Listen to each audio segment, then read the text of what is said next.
وعباد الرحمن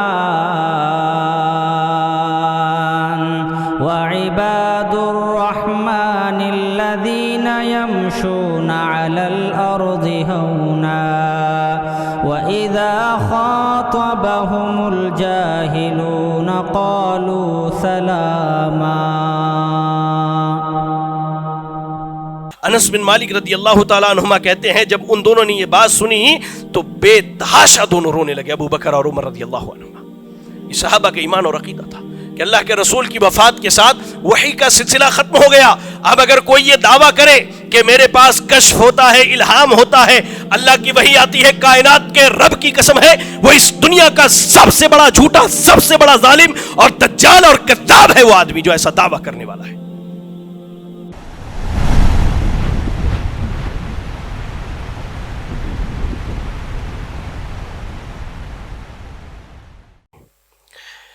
ان الحمد للہ نحمده ونستعینه ونستغفره ونعوذ باللہ من شرور انفسنا ومن سیئات اعمالنا من يهده الله فلا مضل له ومن يضلله فلا هادي له واشهد ان لا اله الا الله وحده لا شريك له وأشهد أن محمدًا عبده ورسوله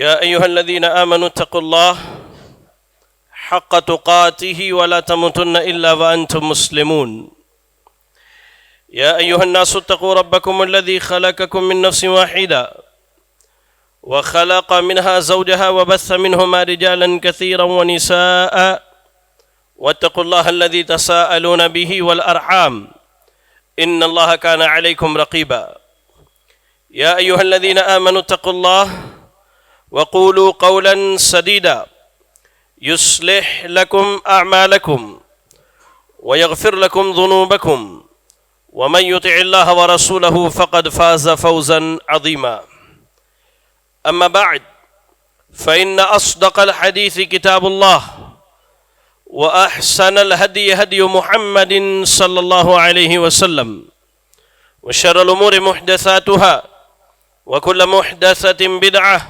وكل بدعة ضلالة وكل ضلالة في النار أعوذ بالله السميع العليم من الشيطان الرجيم بسم الله الرحمن الرحيم ما كان محمد أبا أحد من رجالكم ولكن رسول الله وخاتم النبيين وكان الله بكل شيء عليما رب اشرح لي صدري ويسر لي امري واحلل عقدة من لساني يفقهوا قولي اللهم لا حول ولا قوة الا بك۔ لائق صد احترام بزرگ حضرات، نوجوان ساتھیوں، عزیز بچوں اور پردہ نشین خواتین اسلام،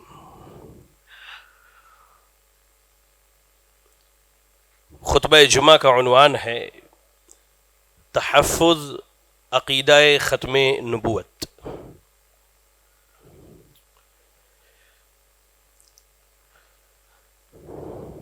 اللہ کے رسول صلی اللہ علیہ وسلم نے آج سے تقریباً 1400 سال پہلے ایک اہم بات کی نشاندہی کی، صحابہ اکرام رضی اللہ عنہم کی توجہ دلائی، جس کو امام بخاری رحمہ اللہ نے صحیح بخاری کتاب فضائل المدینہ میں حدیث نمبر 1878 کے تحت بیان کیا ہے۔ سیدنا اسامہ ابن زید رضی اللہ تعالی عنہ ارشاد فرماتے ہیں اشرف النبی صلی اللہ علیہ وسلم علی اطم من اطام المدینہ، اللہ کے نبی صلی اللہ علیہ وسلم مدینے کی ایک اونچی جگہ سے مدینے پر جھانکتے اور کہتے ہیں ہل ترون ما ارا، اے میرے اصحاب جو میں دیکھ رہا ہوں کیا وہ تم دیکھ رہے ہو؟ انی لارا مواقع الفتن خلال بیوتکم کمواقع القطر، کہا اللہ کے نبی صلی اللہ علیہ وسلم نے میں دیکھ رہا ہوں کہ اے میرے اصحاب تمہارے گھروں پر جس طرح آسمان سے بارش کے قطرات نازل ہوتے ہیں ویسے ہی فتنے تمہارے گھروں پر نازل ہو رہے ہیں۔ اب ذرا غور کریں، یہ بات اللہ کے نبی صلی اللہ علیہ وسلم صحابہ اکرام رضی اللہ عنہم کی جماعت سے کہہ رہے ہیں، جس جماعت کے بارے میں خود اللہ کے نبی نے کہا کہ اس امت میں سب سے بہترین جماعت کوئی ہے تو صحابہ کی جماعت ہے، اس امت میں سب سے بہترین اگر کوئی دور ہے تو وہ صحابہ کا دور ہے۔ اللہ کے نبی نے صحابہ سے کہا کہ جیسے بارش کے قطرات نازل ہوتے ہیں ویسے میں تمہارے گھروں پہ فتنوں کو نازل ہوتا دیکھ رہا ہوں۔ وہ پیشن گوئی اس دور میں تھی، اور اگر آج آپ دیکھیں، آج ہمارے یہاں ایمان کی قلت ہے، آج ہمارے یہاں ایمان کی کمی ہے، آج ہمارے یہاں ایمان میں کمزوری ہے۔ ذرا غور کریں کہ ہم اور آپ کس طرح کے اور کتنی طرح کے فتنوں میں پڑے ہیں اور کتنی طرح کے فتنوں میں گھرے ہوئے ہیں۔ انہی فتنوں میں ایک بڑا فتنہ جو ہے ختم نبوت کا انکار کرنا ہے، یا تو زبانی طور پر یا عملی طور پر۔ عقیدہ ختم نبوت کیا ہے پہلے یہ آپ سمجھ لیجئے۔ جس طرح لا الہ الا اللہ کے اقرار کے بعد اللہ کی عبادت میں کسی کو شریک نہیں کیا جا سکتا، اللہ کی عبادت میں کسی کو پارٹنر اور ساجی تصور نہیں کیا جا سکتا، اسی طرح محمد الرسول اللہ کے اقرار کے بعد اللہ کے نبی صلی اللہ علیہ وسلم کی نبوت و رسالت میں بھی کسی کو شریک نہیں کیا جا سکتا۔ چاہے وہ اس طور پر کہ آدمی یہ عقیدہ رکھے کہ اللہ کے نبی کے بعد بھی کوئی نبی آنے والا ہے، یا اللہ کے رسول کے جو خصوصیات ہیں، جو صفات ہیں، وہ غیر نبی میں مان لے۔ ان دونوں اعتبار سے یہ عقیدہ درست نہیں ہے، بلکہ عقیدہ یہ ہونا چاہیے کہ محمد الرسول اللہ صلی اللہ علیہ وسلم اللہ کے بندے ہیں اور اللہ کے بھیجے ہوئے آخری نبی اور رسول ہیں، آخری نبی اور رسول ہیں۔ آپ کے بعد کوئی نبی اور رسول آنے والا نہیں ہے، اور جو بھی اپنی نبوت کا دعویٰ کرے، اپنی رسالت کا دعویٰ کرے، وہ اس کائنات کے اندر جھوٹے اشخاص میں سے ایک بڑا جھوٹا ہے، دجال ہے، کذاب ہے وہ آدمی۔ یہ اصل عقیدہ ختم نبوت۔ اب آئیے میں آپ کو قرآن و سنت کے پہلے کچھ دلائل دوں عقیدہ ختم نبوت پر، اور اصل مسئلہ جو میں سمجھانا چاہتا ہوں اس کی طرف آپ کو لے کے جاؤں۔ قرآن مجید کی تلاوت کیجیے، آپ سورۃ الاحزاب پڑھیے، آیت نمبر 40 میں اللہ نے کیا کہا؟ مَا كَانَ مُحَمَّدٌ أَبَا أَحَدٍ مِّن رِجَالِكُمْ وَلَكِنْ رَسُولَ اللَّهِ وَخَاتَمَ النَّبِيِّينَ، کہ محمد الرسول اللہ صلی اللہ علیہ وسلم تم میں سے کسی مرد کے باپ نہیں ہیں۔ کہا اللہ نے کہ محمد رسول اللہ صلی اللہ علیہ وسلم تم میں سے کسی کے باپ نہیں ہے، وَلَكِنْ رسول اللہ، لیکن اللہ کے رسول ہے، وَخَاتَمَ النَّبِيِّينَ، اور رسولوں کے سلسلے کو ختم کرنے والے ہیں۔ وَكَانَ اللَّهُ بِكُلِّ شَيْءٍ عَلِيمًا، اللہ تعالی ہر چیز کا جاننے والا ہے۔ یہاں جو اشخاص بیٹھے ہیں، خاص کر کے ہمارے نوجوان یا ہماری خواتین جو قرآن کی تفسیر کے علم سے شغف رکھتے ہیں، ان کو معلوم ہوگا کہ اس آیت میں اللہ تعالیٰ نے ایک بڑی باریکی بیان کی ہے۔ اللہ نے کیا کہا کہ محمد صلی اللہ علیہ وسلم خاتم النبیین ہے۔ اللہ نے خاتم الرسول نہیں کہا، رسولوں کے سلسلے کو ختم کرنے والے ہیں، اللہ نے یہ نہیں کہا۔ اللہ نے کہا کہ نبیوں کے سلسلے کو ختم کرنے والے ہیں۔ آخر اللہ نے نبیوں کے سلسلے کو کیوں کہا؟ آپ کو معلوم ہونا چاہیے کہ رسالت سے کم درجہ نبوت کا ہوتا ہے۔ جب آپ نے کم کو ہی بند کر دیا تو اوپر جانے کا کوئی سوال ہی پیدا نہیں ہوتا ہے۔ جب آپ نے نبوت کے دروازے کو ہی بند کر دیا تو رسالت کو تو تصور ہی نہیں کیا جا سکتا کہ رسالت کسی کو دی جائے۔ اللہ نے اسی لیے اللہ نے کہا وَخَاتَمَ النَّبِيِّينَ، نبیوں کے سلسلے کو ختم کرنے والے۔ نبی اور رسول کا فرق سمجھ لیجیے آپ۔ رسول وہ ہوتا ہے جسے اللہ تعالیٰ کوئی نئی شریعت دے، نئی کتاب دے اور اس کے تبلیغ کا حکم دے۔ جسے اللہ تعالیٰ نئی شریعت دے، نئی کتاب دے، اس کی تبلیغ کا حکم دے۔ مثال کے طور پہ موسیٰ علیہ السلام، یہ کیا ہے؟ یہ رسول ہیں۔ اللہ نے ان کو کتاب دی، تورات، نئی شریعت دی، اور اللہ نے اس کے تبلیغ کا حکم دیا۔ اور نبی وہ ہوتا ہے جسے کوئی نئی کتاب نہیں دی جاتی، نئی شریعت نہیں دی جاتی، بلکہ پچھلے نبی کی شریعت کے تبلیغ کا حکم ہوتا ہے۔ اس کی مثال موسیٰ علیہ السلام کے بھائی ہارون علیہ السلام، دونوں بھائیوں کو آپ یاد رکھیے۔ موسیٰ علیہ السلام نبی اور رسول دونوں ہیں، کیونکہ اللہ نے انہیں کتاب بھی دی، شریعت بھی دی، تبلیغ کا بھی حکم دیا. لیکن ہارون علیہ السلام صرف نبی ہیں کیونکہ اللہ نے انہیں کوئی کتاب نہیں دی، کوئی شریعت نہیں دی. موسیٰ علیہ السلام کی شریعت کی تبلیغ کا حکم دیا. تو نبوت یہ رسالت سے کم درجہ ہے. جب آپ نے ادنا کو بند کر دیا تو اعلیٰ پر جانے کا کوئی تصور ہی پیدا نہیں ہوتا. یہی وجہ ہے کہ اللہ نے کہا کہ ہم نے آپ کے ذریعے نبیوں کے سلسلے کو ختم کر دیا. آئیے اب میں آپ کو کچھ حدیثیں سناؤں اللہ کے رسول صلی اللہ علیہ وسلم کے آخری نبی اور رسول ہونے پر. سب سے پہلی حدیث بڑی جامع اور بہترین حدیث ہے، آپ اگر دیکھنا چاہیں تو دیکھیں. امام بخاری رحمہ اللہ نے کتاب و احادیث الانبیاء کے اندر حدیث نمبر 3455 کے تحت اس حدیث کو ذکر کیا ہے. 3455 کے تحت حدیث کیا ہے ذرا سنیے. ابو حازم رحمہ اللہ کہتے ہیں قعدت ابا ہریرہ 5 سنین، میں ابو ہریرہ رضی اللہ تعالی عنہ کے پاس 5 سال مسلسل علم سیکھنے کے لیے بیٹھتا رہا. یہ دیکھیں صحابہ اور تابعین کا احادیث کا علم سیکھنے کا اہتمام کتنا تھا. آج ہمارے یہاں ابھی ہمارے انور بھائی ہم لائبریری میں بیٹھے تھے تو بات ہو رہی تھی کہ دروس کا اہتمام ہوتا ہے، کوشش کی جاتی ہے، شیوخ کو بلایا جاتا ہے، لیکن لوگ نہیں آتے ہیں. اور اس کی بنیادی وجہ کیا ہے؟ ہمیں علم کی اہمیت نہیں معلوم، یا جو صحابہ کا جذبہ تھا ہماری واقفیت نہیں ہے اس جذبے سے. تابعی کہتے ہیں کہ میں 5 سال تک ابو ہریرہ رضی اللہ تعالی عنہ کی مجلسوں میں بیٹھتا تھا علم سیکھنے کے لیے. تو میں نے ابو ہریرہ رضی اللہ تعالی عنہ کو فرماتے ہوئے سنا. کہتے ہیں اللہ کے نبی نے کہا کانت بنو اسرائیل تسوسهم الانبیاء کلما ہلک نبی خلفہ نبی وانہ لا نبی بعدی وسیکون الخلفاء سیکثرون. کہا اللہ کے نبی صلی اللہ علیہ وسلم نے کہ بنی اسرائیل میں انبیاء علیہم السلام ہی سیاست کیا کرتے تھے، سیاسی امور نبی ہی دیکھتے تھے. جب ایک نبی فوت ہوتا تو دوسرا نبی اللہ تعالیٰ بھیج دیتا. لیکن لوگوں یاد رکھو انہو لا نبی بعدی، میرے بعد اس امت میں کوئی نبی آنے والا نہیں ہے. ہاں خلفاء آئیں گے، میرے خلیفہ ہوں گے جو فیکثرون، جو بہت زیادہ ہوں گے. تو یہ حدیث بھی بتلاتی ہے کہ بنی اسرائیل ہم سے پہلے کی جو امت تھی ان میں ایک نبی کے ہلاک ہونے کے بعد، ایک نبی کی وفات کے بعد اللہ تعالیٰ دوسرے نبی کو بھیجتا تھا. لیکن ہماری اس امت میں یہ امت آخری امت ہے، ہمارے نبی آخری نبی ہے، ہماری کتاب آخری کتاب ہے، ہماری شریعت آخری شریعت ہے. اب اس کے بعد جناب محمد الرسول اللہ صلی اللہ علیہ وسلم کے بعد نہ کوئی نبی آنے والا ہے نہ کوئی رسول آنے والا ہے. ایسے ہی اس کی دوسری دلیل دیکھیے، امام بخاری رحمہ اللہ نے صحیح بخاری کتاب المغازی کے اندر نقل کیا حدیث کو. حدیث نمبر 4419.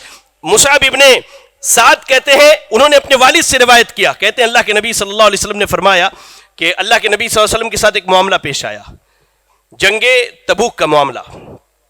9 ہجری میں آپ اللہ کے رسول صلی اللہ علیہ وسلم جنگ تبوک کے لیے نکلتے ہیں. اور آپ کی یہ عادت تھی آپ جب بھی مدینے سے جاتے اپنے پیچھے کسی کو خلیفہ بناتے تھے، اپنے پیچھے کسی کو جانشین بناتے تھے. اس وقت آپ نے سیدنا علی رضی اللہ تعالی عنہ کو اپنا جانشین مقرر کیا. سیدنا علی آئے، آ کے کہا یا رسول اللہ اتخلفنی فی الصبیان والنساء. اللہ کے رسول صلی اللہ علیہ وسلم آپ تو جنگ لڑنے کے لیے جا رہے ہیں صحابہ کی جماعت کو لے کر، مجھے یہاں عورتوں اور بچوں کے اوپر نگراں بنا کے جا رہے ہیں. اللہ کے نبی نے کہا الا ترضى ان تكون مني بمنزلة هارون من موسى الا انه ليس نبي بعدي. کہا اللہ کے نبی نے اے علی کیا آپ اس بات سے راضی نہیں ہیں کہ آپ کا مقام وہی ہو جو ہارون علیہ السلام کا مقام موسیٰ علیہ السلام کے ساتھ تھا. جب موسیٰ علیہ السلام کو اللہ نے 40 راتوں کے لیے کوہ طور پر بلایا، جب وہ جانے لگے تو اپنے پیچھے کس کو خلیفہ مقرر کیا؟ اپنے بھائی سیدنا ہارون کو. تو اللہ کے نبی نے کہا آپ کا بھی مقام وہی ہے علی، لیکن یاد رکھیں ہارون نبی تھے الا انہ لیس نبی بعدی، میرے بعد کوئی نبی آنے والا نہیں ہے، میرے بعد کوئی نبی آنے والا نہیں ہے. چلیے اس کی تیسری دلیل لیتے ہیں. سیدنا جبیر ابن مطعم رضی اللہ تعالیٰ عنہ حدیث کے راوی ہیں. امام بخاری رحمہ اللہ نے کتاب المناقب کے اندر اس حدیث کو نقل کیا ہے اور حدیث نمبر 3532 ہے. ذرا غور کریں. کہتے ہیں اللہ کے نبی کے 5 نام ہیں. یہاں ناموں کی بات آئی تو میں آپ کو ایک چیز بتا دوں. اللہ رب العالمین کے جو نام ہمیں کتاب و سنت میں ملتے ہیں، جو بتلائے گئے ہیں، وہ 99 ملتے ہیں. لیکن وہ 99 کی حد جو ہے حد نہیں ہے، اس سے زیادہ بھی نام ہے جو جن کا علم کس کو ہے؟ اللہ تعالیٰ کو ہے، جن کا علم اللہ تعالیٰ کو ہے۔ لیکن بعض بھائی جہالت میں نبی صلی اللہ علیہ وسلم کی محبت اور نبی کے نعوذ باللہ عشق میں نبی صلی اللہ علیہ وسلم کے بھی 99 نام گڑھ لیتے ہیں، جبکہ اللہ کے رسول صلی اللہ علیہ وسلم کے 99 نام کہیں بھی صحیح احادیث سے ثابت نہیں ہیں۔ آپ دیکھیں اہل بدعت کے گھروں میں، ان کے دکانوں پر، ان کے کاروبار کی جگہوں میں جہاں اللہ کے 99 نام لکھے ہوئے ہیں، وہیں بغل میں نبی کے بھی 99 نام لکھے ہوئے ہیں۔ اور ظالموں نے ظلم یہ کیا کہ جو نام اللہ کہتے هو الاول والآخر والظاہر والباطن، اول آخر ظاہر باطن، وہ نام اٹھا کر کے نبی کو دے دیا۔ اللہ اکبر، یہ اللہ کے نام تھے، اللہ کی صفات تھی، اسے اٹھا کر ظلم یہ کیا کہ کہا کہ یہ نبی کے نام اور نبی کے صفات ہیں۔ اللہ، اور بعض قوالی گانے والے تو قوالی بھی گاتے اس کے اوپر کہ وہی اول، وہی آخر، وہی ظاہر، وہی باطن، نعوذ باللہ من ذالک۔ تو اللہ کے نبی صلی اللہ علیہ وسلم کے 99 نام کہیں بھی صحیح احادیث سے ہمیں نہیں ملتی ہے۔ میں نے یہاں 2 حدیثیں نقل کی ہیں اور تقریباً اللہ کے نبی صلی اللہ علیہ وسلم کے کچھ نام میں نے یہاں ذکر کیے، ذرا غور کریں۔ صحیح بخاری کی روایت، جبیر ابن مطعم رضی اللہ تعالیٰ عنہ فرماتے ہیں اللہ کے نبی نے کہا لی خمسۃ اسماء، میرے 5 نام ہیں، انا محمد وانا احمد، انا محمد وانا احمد وانا الماحي الذي يمحو الله بي الكفر وانا الحاشر الذي يحشر الناس على قدمي وانا العاقب۔ اللہ کے نبی صلی اللہ علیہ وسلم کہتے ہیں کہ میرا نام محمد ہے، میرا نام احمد ہے، اور میرا نام ماحی ہے جس کے ذریعے اللہ نے شرک اور کفر کو مٹایا، اور میرا نام حاشر ہے کہ لوگ میرے بعد حشر، لوگوں کا حشر میرے بعد کیا جائے گا قیامت میں، اور میرا نام عاقب ہے۔ عاقب اللہ کے نبی صلی اللہ علیہ وسلم کا نام ہے۔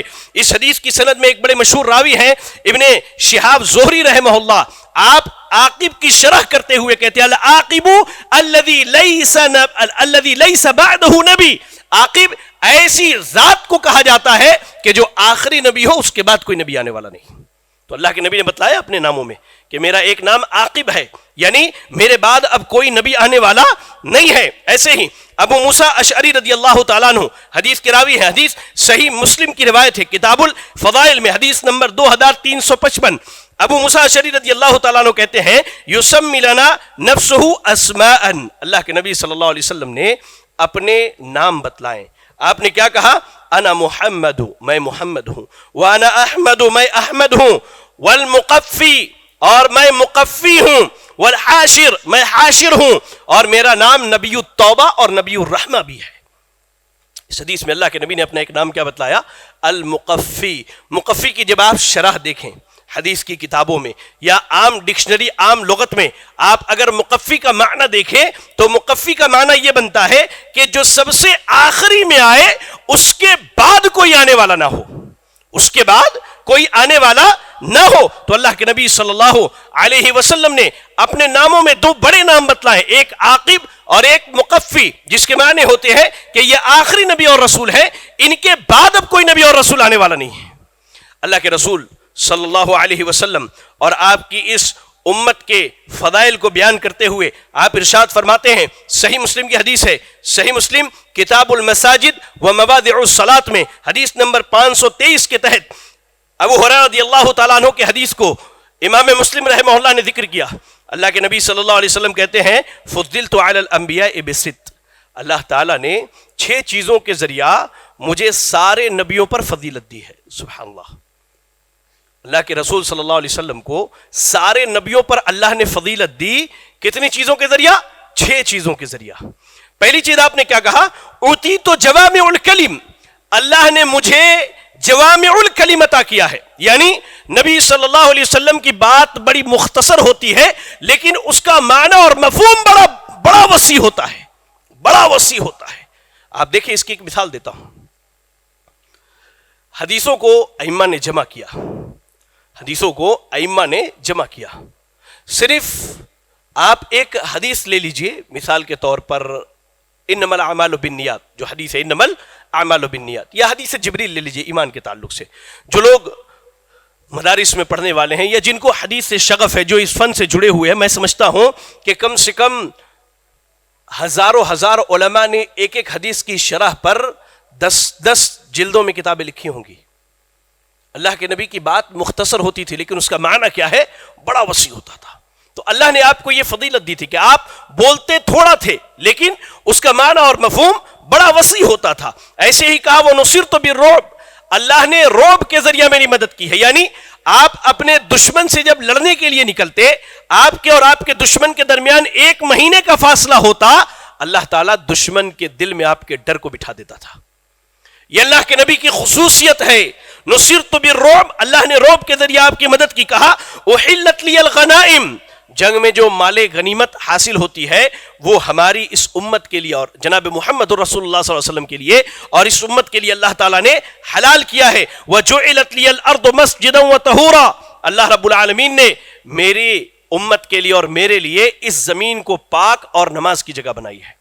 امت پہلے کیا ہوتا تھا؟ عبادت خانوں میں ہوتی تھی، لیکن اللہ نے اس امت کو نبی صلی اللہ علیہ وسلم کے ذریعہ یہ فضیلت دی کہ اس امت کے کسی بھی فرد کو کہیں بھی پانی مل جائے وہ وضو کر لے اور نماز پڑھ لے. اگر پانی نہ ملے تو کم از کم تیمم کر کے نماز پڑھ لے. ہاں، حمام میں نہ پڑھے، قبرستان میں نہ پڑھے، یا جہاں اونٹوں کو باندھا جاتا ہے اونٹوں کے باڑے میں نماز نہ پڑھے. بقیہ جہاں بھی نماز کا وقت ہو جائے وہ نماز پڑھ لے. اس کے بعد کہا ارسلت الی الخلق کافہ، اللہ کے نبی کی یہ بڑی خصوصیت ہے کہ پہلے نبی ایک قوم کے لیے، ایک فرقے کے لیے، ایک جماعت کے لیے، ایک طبقے کے لیے بھیجا جاتا تھا. اللہ نے نبی صلی اللہ علیہ وسلم کو ساری مخلوقات کے لیے نبی اور رسول بنا کر کے بھیجا اور کہا وَخُتِمَ بِي النَّبِيُّونَ، اور اللہ نے میرے اوپر نبیوں کے سلسلے کو ختم کیا ہے.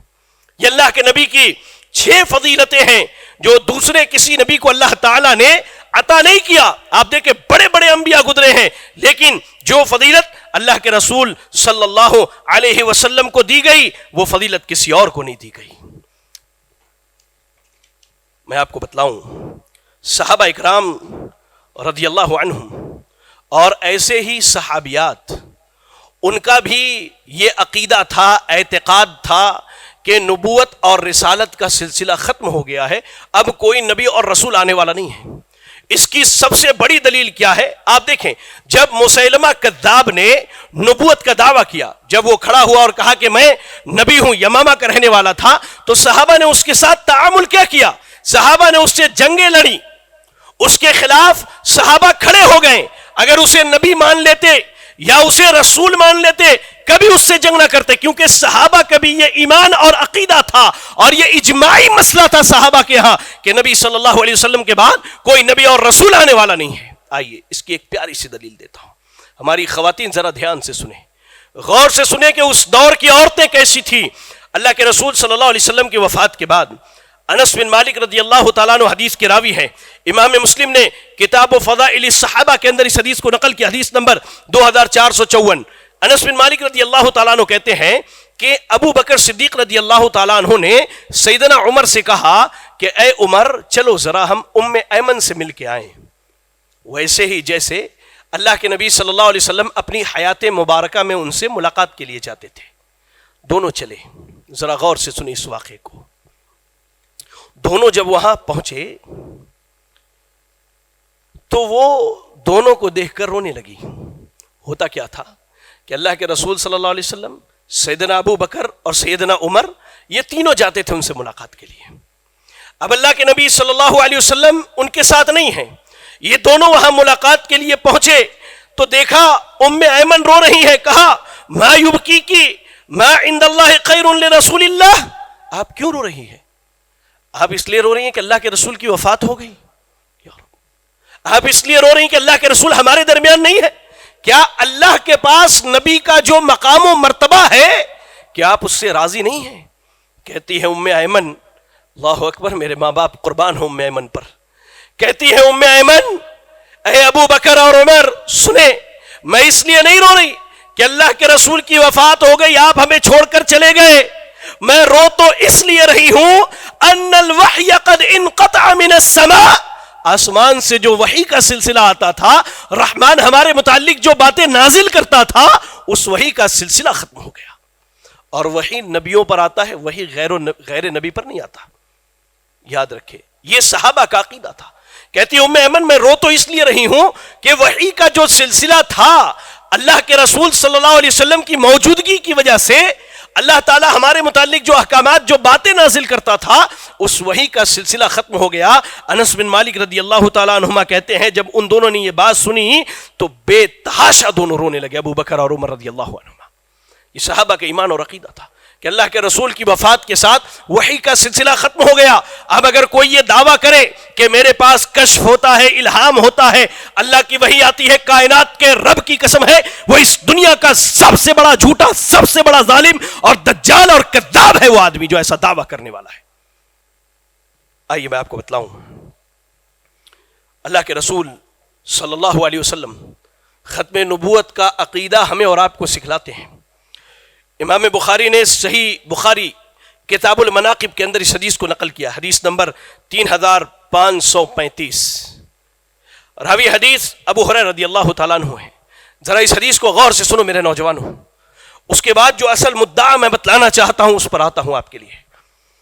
کہا ابو ہریرہ رضی اللہ تعالیٰ عنہ نے کہ اللہ کے نبی نے ایک مثال دی, کہا ان مثلی ومثل الانبیاء من قبلی کمثل رجل بنا بیتا فاحسنہ واجملہ الا موضع لبنہ من زاویۃ. اللہ اکبر. میری مثال اور پچھلے انبیاء کی مثال ایسی ہے کہ ایک آدمی نے بڑا خوبصورت گھر بنایا, بڑا خوبصورت گھر بنایا اور اسی گھر کے ایک زاویے میں, ایک کونے میں ایک اینٹ کی جگہ خالی چھوڑ دی. بڑا خوبصورت ڈیکور کر کے اس نے گھر بنایا اور ایک اینٹ کی جگہ چھوڑ دی. کہتے ہیں اللہ کے رسول صلی اللہ علیہ وسلم جب لوگ آتے ہیں اور اس گھر کی خوبصورتی کو دیکھتے تو بڑی تعریف کرتے, لیکن اس کے بعد کہتے ہیں کہ کیا بات ہے, گھر بنانے والے نے ایک اینٹ کو چھوڑ دیا ہے جس کی وجہ سے اس گھر کے اندر نقص پایا جاتا ہے, کمی دکھائی دیتی ہے. ہوتا ہے نا, ہم دیکھتے ہیں کوئی بڑی خوبصورت چیز ہے, دیوار بہت اچھا پینٹ کیا ہوا ہے اور سائیڈ میں کہیں پانی گرنے کی وجہ سے ڈیمپ ہو جائے تو ہم کیا کہتے ہیں, یار سب کچھ ٹھیک ہے لیکن یہ جو سائیڈ میں ڈیمپ ہوا یہ اچھا نہیں دکھ رہا ہے. یہ عمارت انبیاء کی, نبیوں کی عمارت کی مثال اللہ کے نبی نے دی کہ تمام نبیوں کی مثال ایک عمارت کی طرح ہے, بڑی خوبصورت عمارت ہے لیکن اس میں ایک اینٹ کی کمی ہے. کہا اللہ کے نبی صلی اللہ علیہ وسلم نے فَأَنَا اللَّبِنَةُ وَأَنَا خَاتِمُ النَّبِيِّينَ, کہا وہ آخری اینٹ میں ہوں, مجھے رکھ دیا گیا. نبوت کی عمارت مکمل ہو گئی, اب نبوت کی عمارت میں کوئی کمی نہیں رہی, اللہ نے میرے ذریعہ نبیوں کے سلسلے کو ختم کر دیا. اللہ اکبر. اللہ کے رسول صلی اللہ علیہ وسلم نے کتنی بہترین مثال دے کے سمجھائی کہ اس عمارت میں جو آخری اینٹ ہے وہ میں ہوں, مجھے اللہ نے بھیج دیا, نبوت کا سلسلہ اور دروازہ بند, اب کوئی نبی اور رسول آنے والا نہیں ہے. اللہ اکبر. اب ذرا آئیے, موجودہ دور میں یہ ختم نبوت کے عقیدے پر بڑے بڑے ڈاکے ڈالے جا رہے ہیں. آپ یقین جانیں ہمارے یہاں شہر کلکتہ میں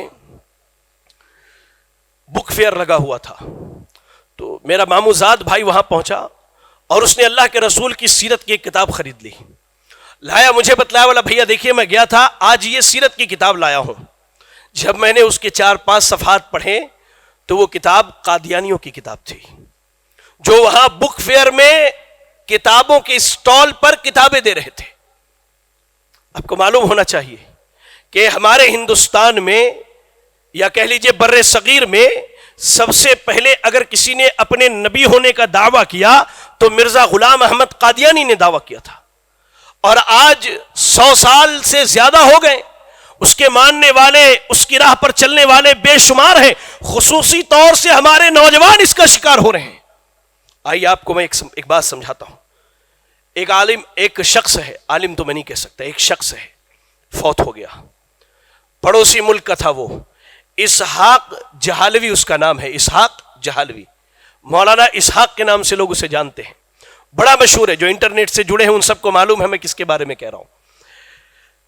مولانا اسحاق اپنی ایک ویڈیو میں کہتے ہیں کہ قادیانیوں نے یہ شبہ پیش کیا کہ تم درود پڑھتے اللہم صلی علی محمد وعلی آل محمد کما صلیت علی ابراہیم وعلی آل ابراہیم, تو ابراہیم کی آل و اولاد پر تم درود پڑھتے ہو, تو ابراہیم کی آل و اولاد میں خالی محمد صلی اللہ علیہ وسلم نہیں ہے, اور بھی لوگ ہیں جو قیامت تک آتے رہیں گے. قادیانیوں کا یہ شبہ ہے.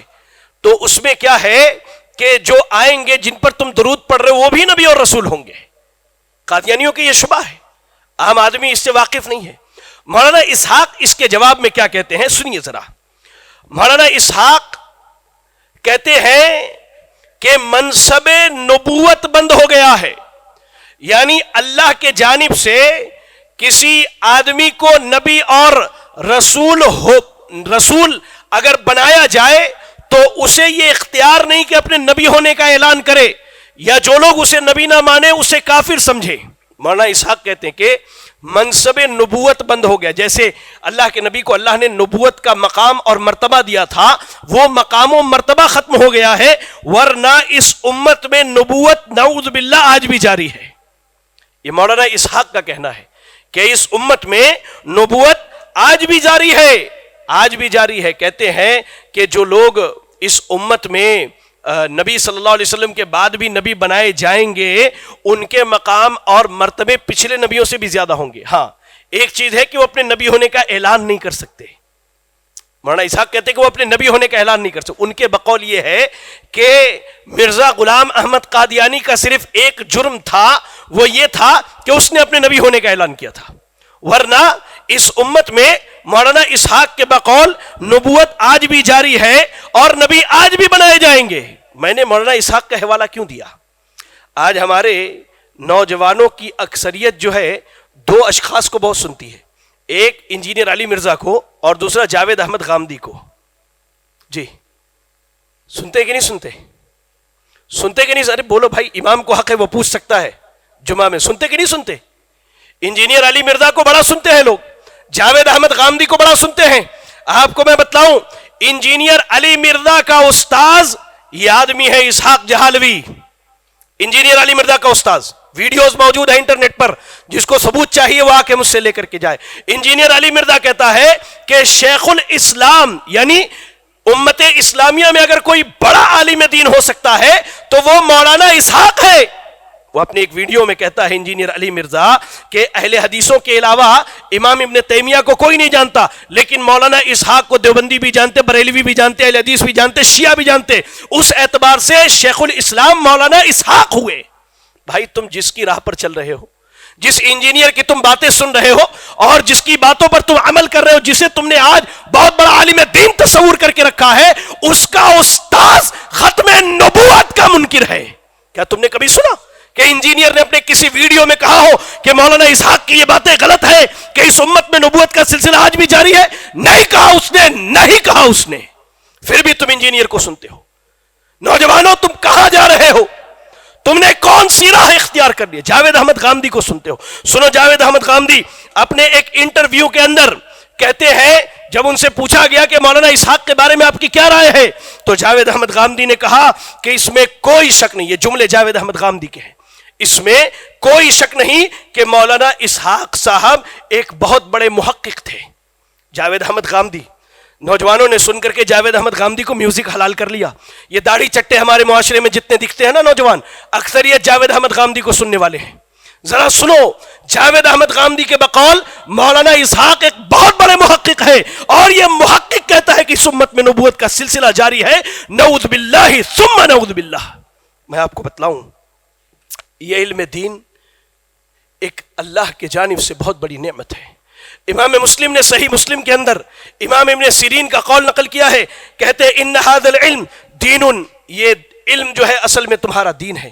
تم دیکھو کہ تم دین کا علم کس سے حاصل کرتے ہو۔ آج ہر ایرے گہرے سے ہم علم دین حاصل کر رہے ہیں۔ ہر آدمی آج منصب امامت پر بیٹھا ہوا ہے، ہر آدمی آج دعوت و تبلیغ کے کرسی پر بیٹھا ہوا ہے، وہ اپنے آپ کو علامہ باور کرتا ہے۔ نہیں، یہ دین، یہ اور دین اسلام اللہ نے نبی کو دی، اور نبیوں کی وراثت اللہ نے علماء کو دی۔ علماء سے دین سیکھیے، علماء سے دین حاصل کیجئے میرے بھائی، علماء سے دین حاصل، ورنہ یاد رکھے اس طرح کے فتنے پیدا ہوں گے، ایسے ہی فتنے پیدا ہوں گے کہ آنے والے دنوں میں ہمارے نوجوان نبوت کا بھی انکار کر دیں، یا پھر یہ عقیدہ رکھ لیں کہ نبی صلی اللہ علیہ وسلم کے بعد بھی نبوت جاری ہے، کیونکہ یہ سنتے ہیں کسی انجینئر کو، کسی ڈاکٹر کو، کسی ایڈوکیٹ کو، نہ جانے کن کو یہ سنتے ہیں۔ اللہ کی پناہ، اللہ کی پناہ میرے بھائیوں۔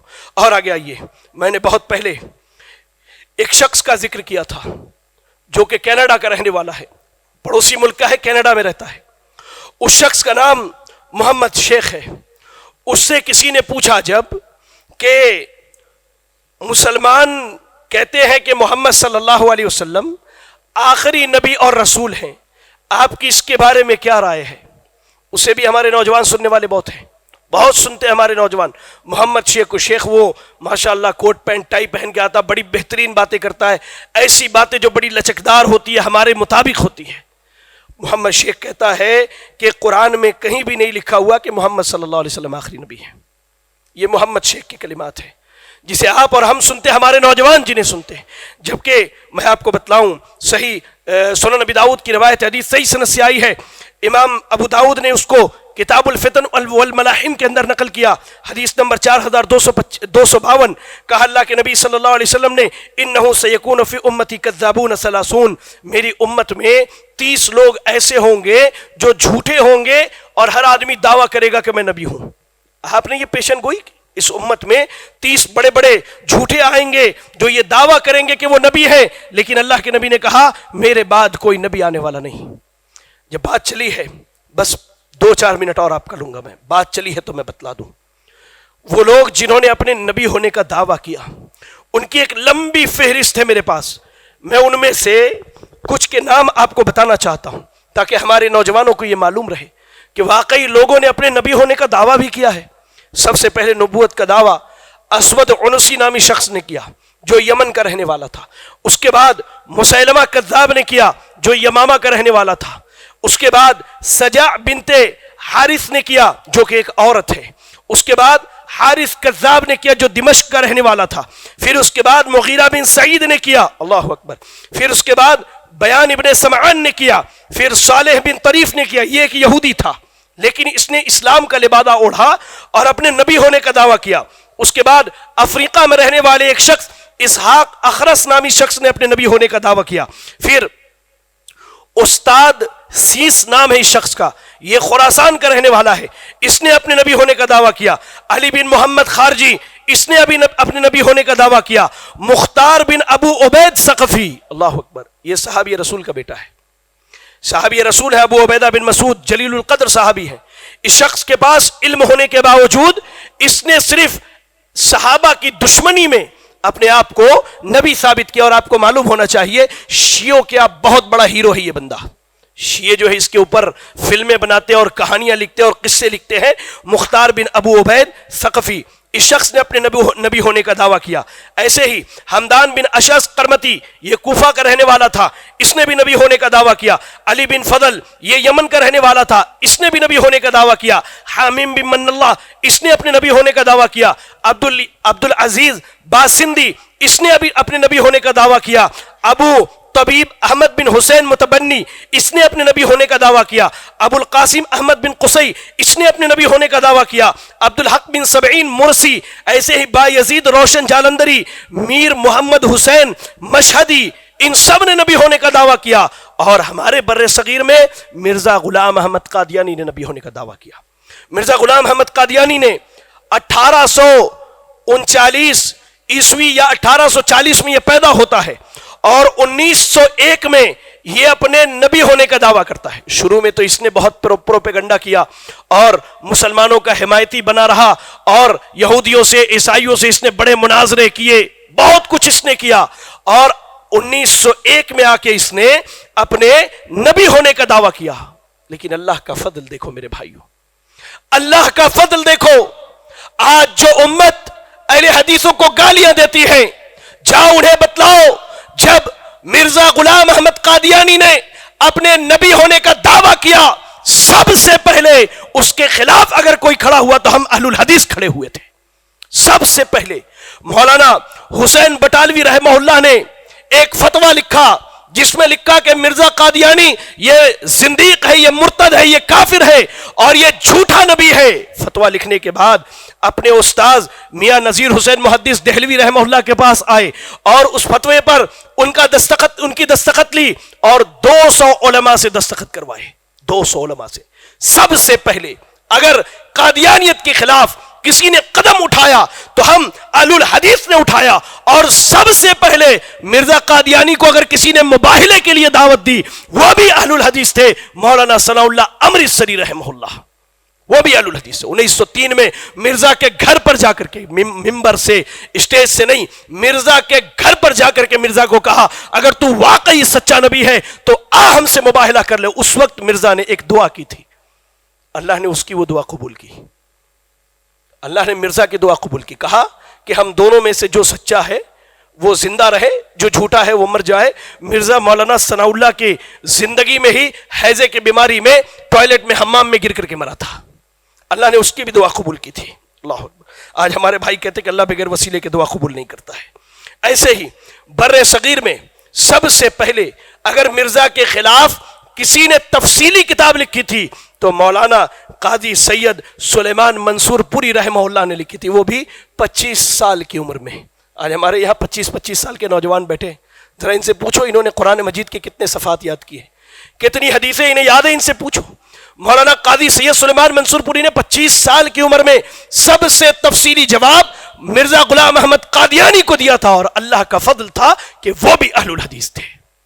نوجوانوں بیدار ہو جاؤ، آج فتنے تمہیں گھیر رہے ہیں، ہر طرف فتنہ ہے، الہاد کا فتنہ ہے، انکار حدیث کا فتنہ ہے، ختم نبوت کے انکار کا فتنہ ہے، شبہات کے فتنے ہیں، شہوات کے فتنے ہیں۔ اپنے آپ کو بچاؤ، علماء سے جڑو، علماء سے علم حاصل کرو، دین سیکھو، دین سمجھو، دین کو جانو۔ یہ دین اللہ نے تمہیں نعمت کے طور پر عطا کیا ہے، اس دین کو ضائع ہونے نہ دو، اس کا علم سیکھو، پڑھو، سیکھو، دروس ہو، محاضرے ہو، اس میں شریک ہو، وقت نکالو دین سیکھنے کے لیے۔ میں یہی بات اپنی خواتین سے بھی کہتا ہوں، انہی چند باتوں کے ساتھ میں اللہ سے دعا کرتا ہوں کہ اللہ رب العالمین کہی گئی باتوں پر سب سے پہلے کہنے والے کو عمل کرنے کی توفیق عطا فرمائے۔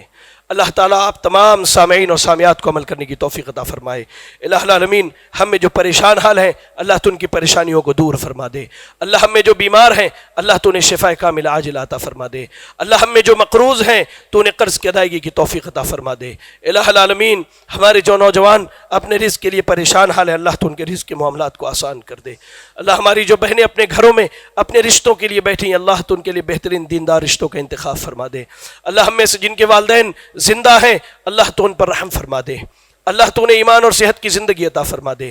اللہ والدین میں سے دونوں یا کوئی ایک فوت ہو گئے اللہ تو ان کی مغفرت فرما دے۔ الہ العالمین ہم سب تیرے حقیر بندے ہیں اللہ، آج تیرے حضور ہم یہ تجھ سے التجا کرتے ہیں اللہ، جب تک جسم میں خون کا آخری قطرہ باقی ہو اللہ تو ہمیں ختم نبوت کا دفاع کرنے والا بنا کے زندہ رکھنا۔ اللہ تو ہمیں ختم نبوت کا دفاع کرنے والا بنا کے زندہ رکھنا۔ اللہ تو ہمیں صحابہ کا دفاع کرنے والا بنا کے زندہ رکھنا۔ اللہ تو ہمیں توحید و سنت کا داعی بنا کے زندہ رکھنا۔ اللہ تو جب تک دنیا میں زندہ رکھ دین اسلام پر زندہ رکھ اور خاتمہ ہو تو ایمان و اسلام کی حالت میں ہو۔ آمین۔ واخر دعوانا ان الحمدللہ رب العالمین۔